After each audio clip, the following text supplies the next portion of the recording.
Welcome to Magic Arcanum. I'm Ryan Gomez. Behind the camera is Nicole Letson, and we're so glad you're here because it's story time. And what a story time this will be.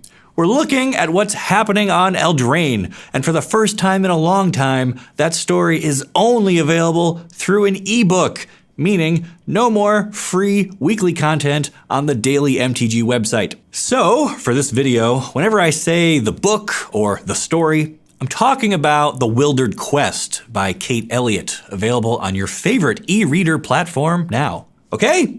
Okay. To further complicate things, I'm recording this before all the cards from Throne of Eldraine have been revealed. So the spaces on either side of my head might be a little more barren than we're used to, but you still have the best mustache in all of Magic to look at. So, anyway, Eldraine. This is a new plane that we've never seen before. So let's get the lay of the land. The whole place is broadly divided into two regions. There is the realm, which consists of 5 different courts, and since this is Magic the Gathering, each of those courts is aligned with a single color of mana. And then there are the wilds, full of magical creatures and untamed landscapes. Those 5 courts are Ardenvale, where they value loyalty and even have a big circle for it. Vantress, where they value knowledge and have a talking keyhole-shaped mirror. Lochthwain, where they value persistence and they used to have the Cauldron of Eternity, but they lost it. Embereth, where they value courage and swords. And finally we have Garenbrig, where they value strength, and they have the Great Henge, a portal that can transport you to different places based on how its stones are arranged. At the start of the official story, all 5 courts are under the rule of one High King, and it's a period of relative peace within the kingdom. Meanwhile, living in the wilds, there are elves and fairies and some more sinister stuff. But for the most part, everyone respects the division between the realm and the wilds. That is until Oko shows up on page 1. This is a new Planeswalker character, and we don't know a whole lot about his backstory yet. We do know he's a shapeshifter, a charmer, and at present, he's being attacked by another Planeswalker, Garruk Wildspeaker. Garruk is suffering under a curse put upon him by Liliana Vess and her Chain Veil. The effects of that curse are being kept in check by a Hedron embedded in his skin, and I'll cover all of this in a future video just on Garruk. For now, you need to know that Garruk is hunting Planeswalkers, believing them to be the ultimate prey. He's followed Oko here to Eldraine, but Oko outwits Garruk and wraps him up in some magical vines. I guess this is all taking place somewhere in the wilds, though the book doesn't say where exactly. Oko decides Garruk would make a great pet, so he mesmerizes him and renames him Dog. And then they both set off on their merry way. This all happens in the first chapter of the book, but I don't think I would consider Oko or Garruk to be the main characters of the story. No. The main characters would be Will and Rowan Kenrith, who we join at the start of chapter 2. Now, the book tries to disguise the fact that their father is the High King, but I'll just tell you right now, their father is the High King, and he's about to set out on something called the Grand Procession, which is a tour through all of the courts of Eldraine. They're starting at Castle Ardenvale, and everyone's kind of hanging out in the courtyard waiting for the king to arrive so they can head on to the next castle. Will and Rowan are technically too young to be going on quests, but their parents, the king and queen, mind you, agree to let them tag along on the grand procession as long as they hang out with the baggage carts kind of near the rear. Will has already gotten bored and wandered off, and Rowan is frantically looking for him because she doesn't want to blow their chance at getting out of the castle. She finds her brother in one of the gardens staring at a bird bath. An exciting development, as only Magic the Gathering can bring you. Okay, so to be fair, Will was getting a vision in the frozen water of the bath. He specializes in ice magic, but this ice is different. Rowan notices that it shimmers like a mirror, and instead of reflecting their own images back at them, it shows a bunch of different scenes that don't make a ton of sense yet, but we will come back to them later. While they watch this vision play out, they miss the arrival of the king and the departure of the grand procession. So they decide to try and sneak out of the castle and catch up with everyone by taking a shortcut through a section of the wilds. So of course, they get attacked along the way by redcaps. These are Eldraine's version of goblins. Fierce little creatures with sharp teeth and blood-soaked hair. And they give the kids quite a bit of trouble, actually. You can't farm XP when you're underleveled for the quest to begin with. Well, guess who comes to their rescue? Oko and Garruk. What a neat little coincidence. Garruk makes short work of the redcaps, and then Oko starts trying to charm Rowan into telling him all about the politics and the structure of Eldraine. Will is more suspicious, and he's somewhat terrified of Garruk. So to put him at ease, Oko tells his dog, by no means harm these two. Let me pause for a second here and point out that Throne of Eldraine is a set that combines Arthurian legend and classic fairy tales. One element you find a lot in those stories is a trickster or a clever character who is ultimately undone by their target taking advantage of some loophole or poorly worded rule to a game that they made up or whatever. I'm telling you this now because this act, Oko telling Garruk not to harm the twins, will later be really important. And at first, I kind of thought it was bad writing, but looking through the lens of an homage to one of those stories where the hero outsmarts the prankster, maybe it's not so bad. So, Oko and Garruk, who I'm just going to call Dog from now on, help Rowan and Will reach the grand procession, which has already made camp for the night at a small town on the road to their next big castle. Oko and Dog leave, and the twins seek out their friends. We get to meet Titus, a young knight with red hair, and Cerise, a healer who rides a unicorn named Sophos. The twins and their friends get their tents set up, and they get dinner, and they talk about their day when the king comes walking by, accompanied by his entourage and his best friend, a knight named Cato. Now, the book calls specific attention to how the king has a keen eye for detail, and the twins are afraid he's going to notice the bloodstains from the redcaps that they fought, and then realize they must have been messing around in the wilds. Luckily, their friend Titus makes up some excuse about how they were all roughhousing and got carried away.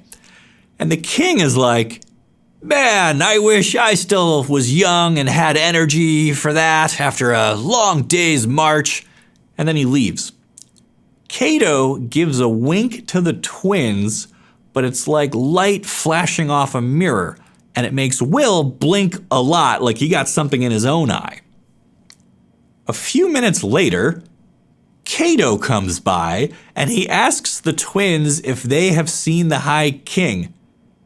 They say, yeah, you and him just went that way, and what are you doing back here? And Cato says, no, I was putting away our horses over there, and I haven't seen the king since we got here. Then Will looks at Cato, and he sees his scar right over his eye, which he got from fighting a merfolk a long time ago. Will realizes the Cato walking with the king just a few minutes ago did not have that scar. So this means the king was walking next to someone impersonating his best friend, but missing one of his most defining physical characteristics, and the king, who is known for his attention to detail, completely missed it. Moments later, as the gravity of the situation is dawning on Titus, Cerise, Rowan, Will, and Cato, they hear a scream off in the distance. And that ends part 1 of the book. Part 2 jumps ahead 3 months. The king has been missing this whole time, and ruling in his absence as best as she can is his wife, Queen Linden. She's trying to keep the courts together, but creatures from the wilds are taking advantage of this period of weakness and are getting braver in their attacks on the realm. Some fairies even manage to get inside Castle Ardenvale, and Will's little sister Hazel kills one with a slingshot, so, you know, fairies are usually 1/1s for a reason.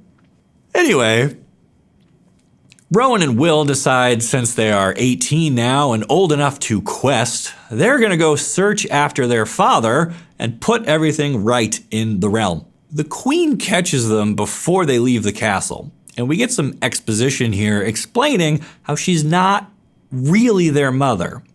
The king went out questing as a youth and fell in love with another woman who gave birth to the twins, but later died in the wilds.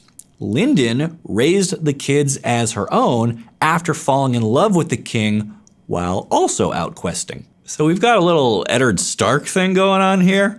The important part to note, though, is that the king managed to earn knighthood in all 5 courts of the realm, while Linden only got 4 out of the 5.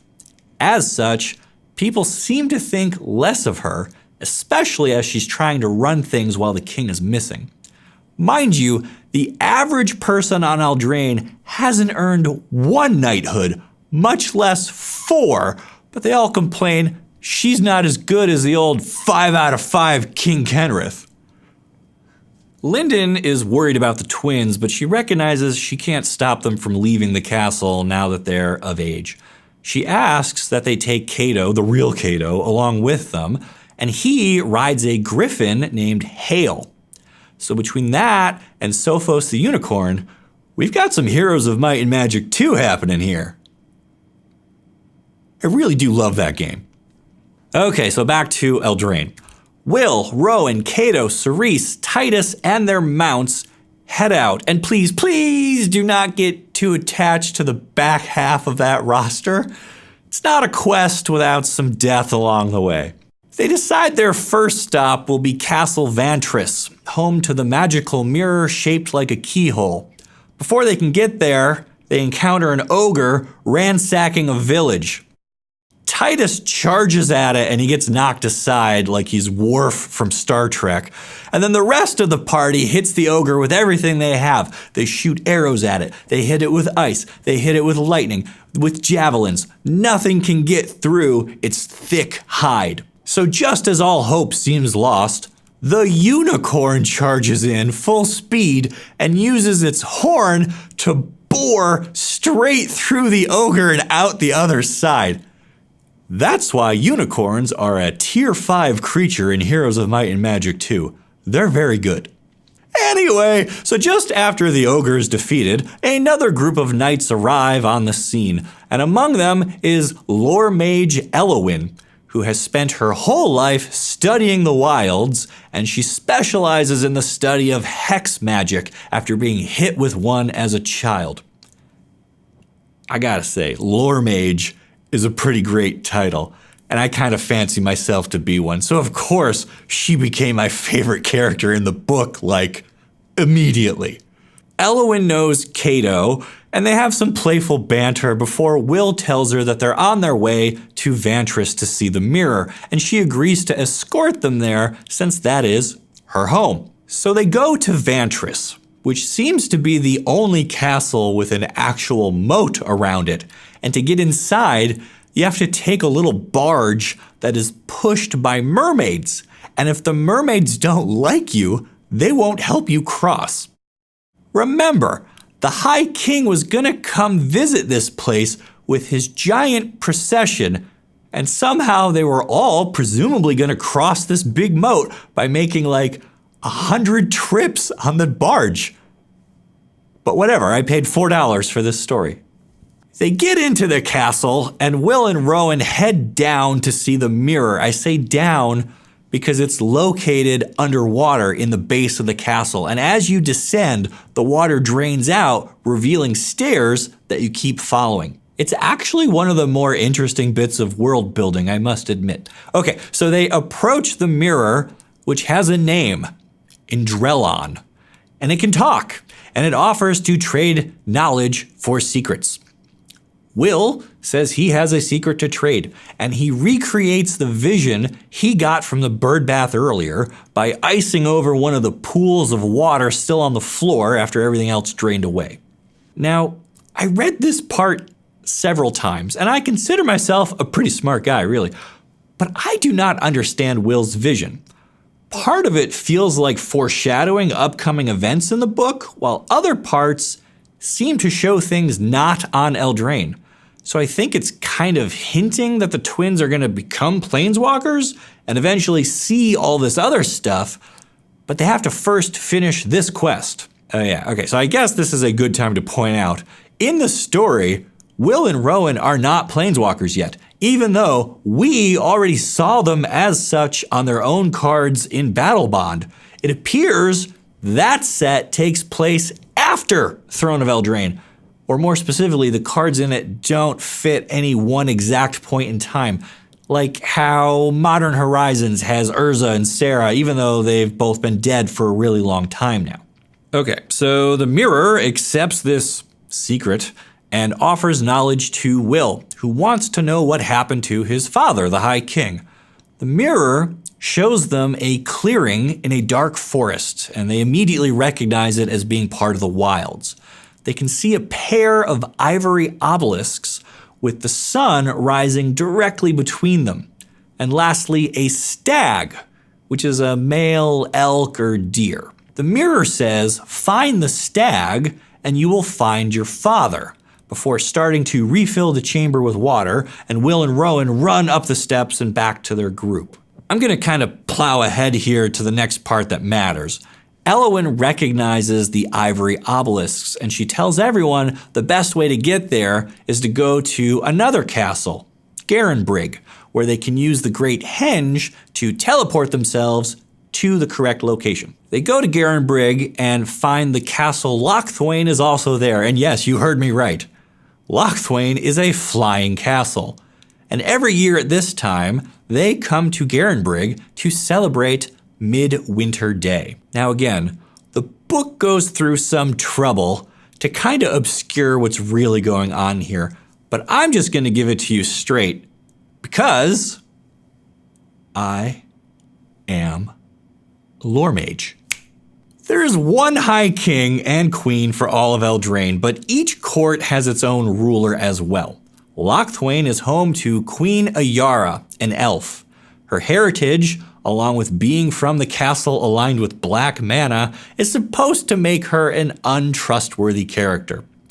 Will and Rowan talk about rumors they've heard regarding Queen Ayara, and the reader learns that a long time ago, most of the elves decided to stay in the wilds rather than join the civilized side of the realm.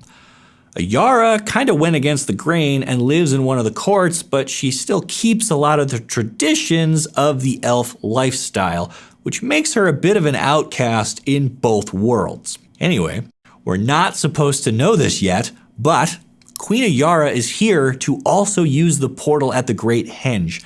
Every midwinter day, she transports herself deep into the wilds to reconnect with the other elves and partake in a ritual called the Great Hunt. Basically, Midwinter Day is what we would call the winter solstice, the day with the least amount of sunlight. And the creatures living in the wilds on Eldraine believe that they must hunt an animal and spill its blood during the long night.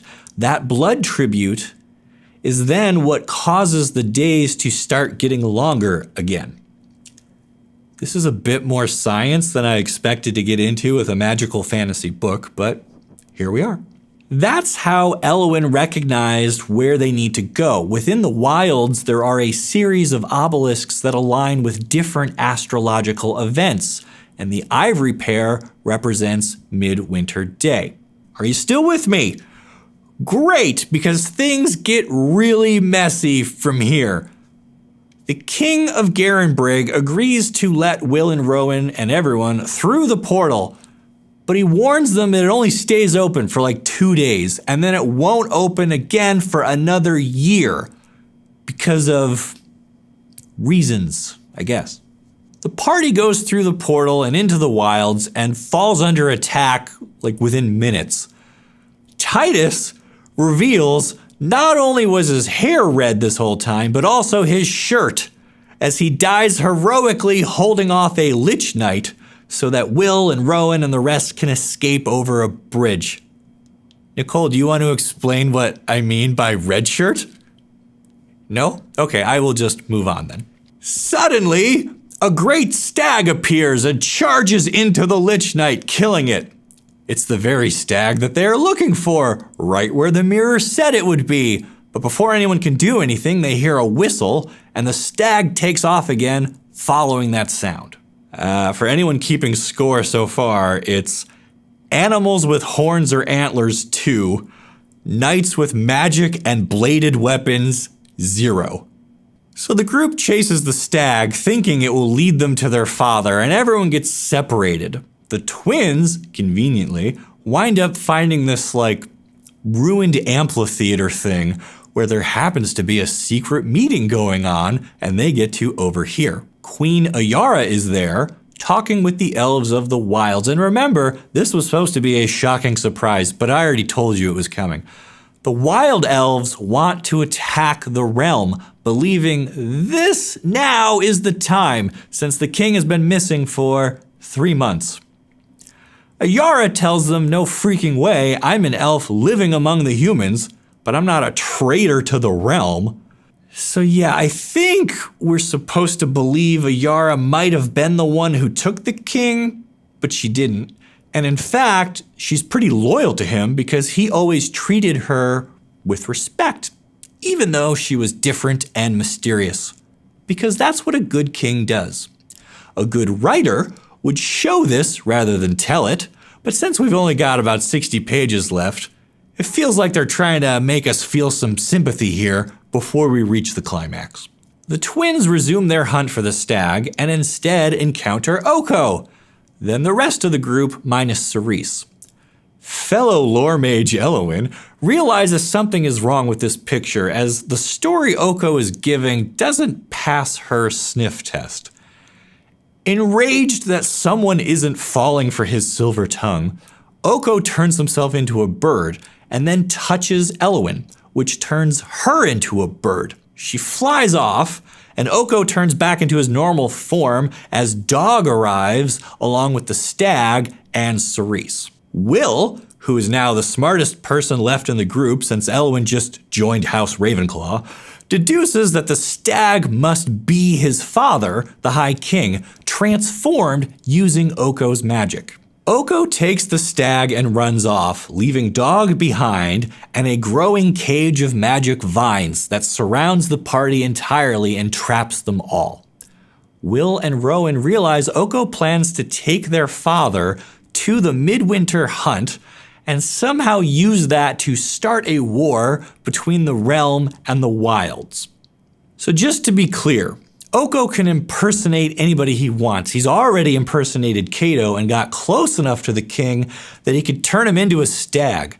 Then he kept the stag in the wilds for 3 months with nobody but Dog for company, just so that on the one special day of the year, when the elves in the wilds are already thinking about attacking the realm directly, he can give them the stag to hunt, and then when it dies, presumably, reveal to everyone that it really was the king this whole time, and then that will make everyone go to war.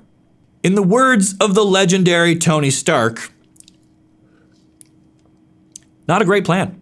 Now, do you remember when I said Oko telling Dog not to harm the twins would ultimately be his downfall?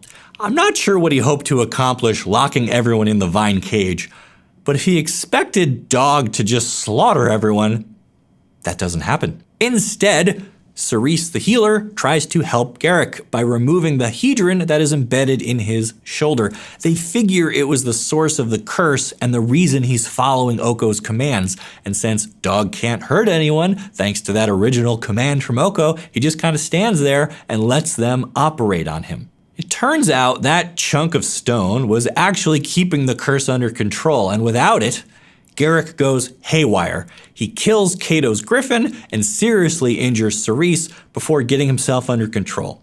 Then he decides to chase Oko and finish what he started way back on page 1. So he chops his way through the vines and runs off. Will and Rowan tell Cato to head back to the portal with Cerise and get her to safety while they chase after Oko and their father. The story now moves at a rapid pace, so I will just name events that happen. The twins find Garruk in the middle of a river about to be dragged under by wild merfolk. Rowan gets attacked by a horrible monster on a bridge as she tries to cross the river. Garruk saves her from the monster, then falls over the railing of the bridge right back into the water. Will goes into the water to try and save Garruk. He even tries to use his ice magic to help them float back to the surface. They nearly drowned, but suddenly a giant cauldron appears in the water and scoops them both up. This cauldron is the missing Cauldron of Eternity that used to belong to Queen Ayara, and it's basically Eldraine's version of the Holy Grail. It removes the curse from Garruk's blood and restores him and Will to max HP. Garruk then pledges to help Will and Rowan save their father, and he enchants their horses to run at full speed all night until they catch up with the Great Hunt, which has already started. Garruk and the horses run all night and find the hunting party, right as they corner the stag in a clearing near a witch's cottage. And now we have to slow everything way back down because things are about to get even more complicated. Will and Rowan step between the stag and, I don't know, every elf in the wilds who is on this hunt. They beg them not to kill it. And then out of the sky drops a ton of knights on griffins, including their mom, Queen Linden.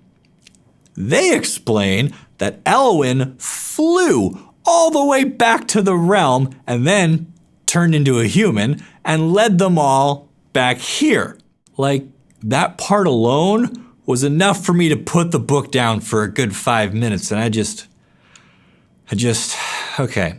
You know, Nicole and I really jumped on a grenade here for all of you so you didn't have to read this book.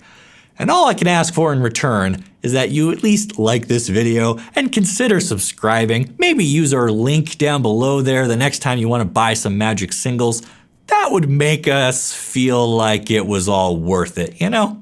Anyway, the cavalry arrives, but one elf is still eager to get a war going, so he fires an arrow at the stag.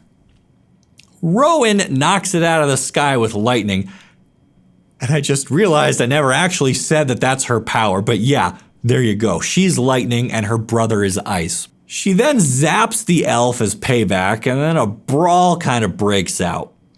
Will and Rowan put their powers together and manage to freeze and stun everyone at the same time before anyone can hurt their father. The book claims that Will's ice amplified Rowan's lightning.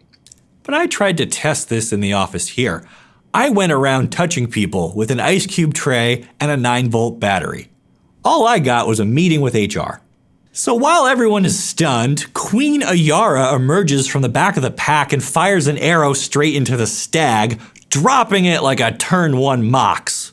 But wait, we just established Ayara was loyal to the king. Why would she do that? Well, she didn't. It was Oko up to his old tricks. Garruk takes a swing at the imposter, who then shape-shifts into a bird to dodge the attack, and then into a drake to try and fly away. But, like 100 other birds, come out of nowhere and surround him and drag him back to the ground. Garruk, being a green planeswalker, has a natural affinity for attracting flying creatures to his side during battle. This is well documented, I promise you. Okay, wait. I really shouldn't be sarcastic because these videos are supposed to help people learn. So yeah, this kind of makes no sense because in Magic, green doesn't really get many creatures that fly. So Garruk suddenly having a bird army feels way out of character here. We're not done yet. Rowan jumps between Garruk and Oko and says you can't kill him. He has to stand trial for attempting to murder the king. Think about that for a second. He's a shapeshifter who can brainwash people into doing his bidding. What kind of cell could you build to contain him on a plane where your most advanced technology is a pumpkin that turns into a carriage? That's a rhetorical question because Oko decides he doesn't want to face any sort of consequences for his extremely elaborate and highly ineffective scheme. So he just planeswalks away. With the immediate threat gone, everyone turns their attention back to the stag, now bleeding to death. Queen Linden lets the elves complete their midwinter ritual and drain what's left in the stag.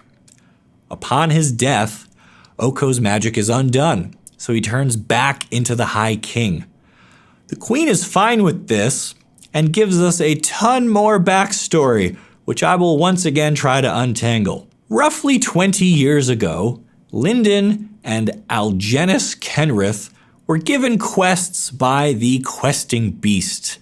This is a direct reference to Arthurian legend where the Questing Beast is a real thing. Well, as real as a thing from legend can be, anyway. The Questing Beast gives each of them a magical sword to help them earn knighthood in all 5 courts of the realm.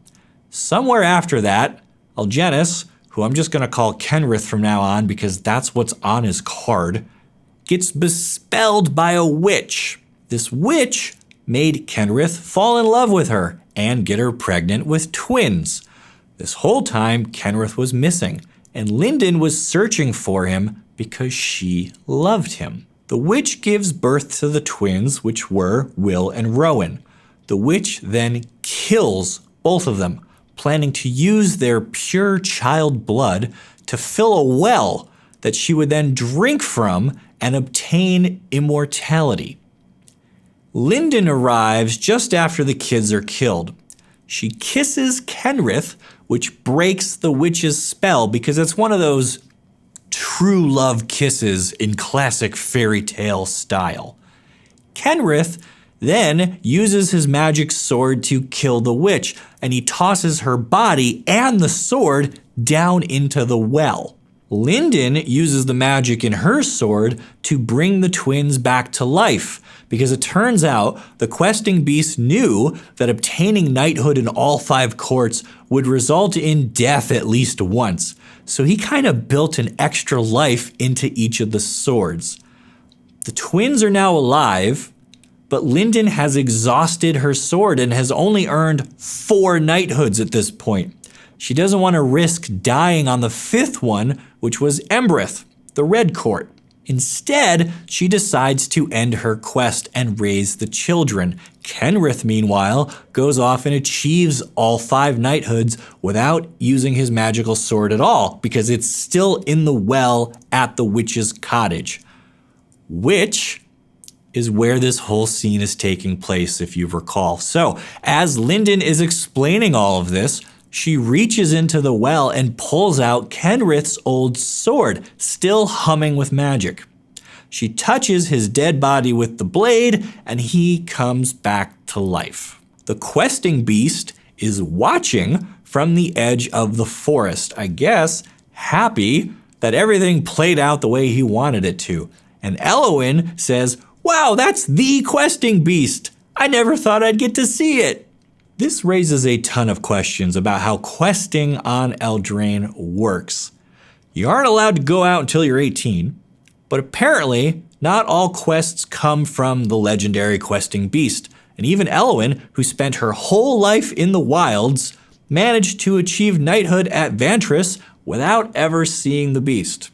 This is a part of the world I was really curious to learn more about, because the book spends a lot of time talking about knights, going on quests, and how there's even small outposts along the various questing routes that anyone on a quest is free to use and get supplies, but we never learn who assigns quests other than the questing beast, and clearly he doesn't give one to everyone. Anyway, back to the story. The twins are super angry that they are just learning all this about their mother, and they now know that they were born under a witch's curse and have carried it with them their whole lives. Lives which are now bonded together since they were born under the magic of a single sword. So of course, the trauma of learning all this ignites their spark, and they planeswalk away to the surprise of everyone, including Garruk, who's just standing right there.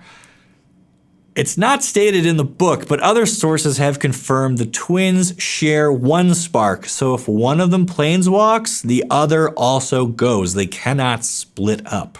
So, the now alive king and his wife take a moment to absorb what happened and decide their kids are old enough to be questing now, so wherever they went, they'll be fine.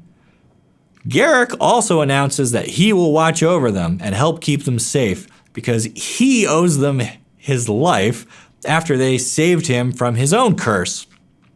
So he planeswalks away, and that is the end of the story. Just to recap everything, Garruk got enslaved to Oko, who then captured the king and tried to trigger a planar war between the wilds and the courts of the realm. Will and Rowan Kenrith, twins born to a witch and raised by a 4-time knight nobody believes in, go off on their first quest at age 18 to find and rescue their missing father. They talk to a magic mirror, who sends them to a magic portal, who sends them to the wilds, where the native elves are about to partake in a blood ceremony to turn winter into spring. Oko supplies them with a stag to hunt, which was really the High King.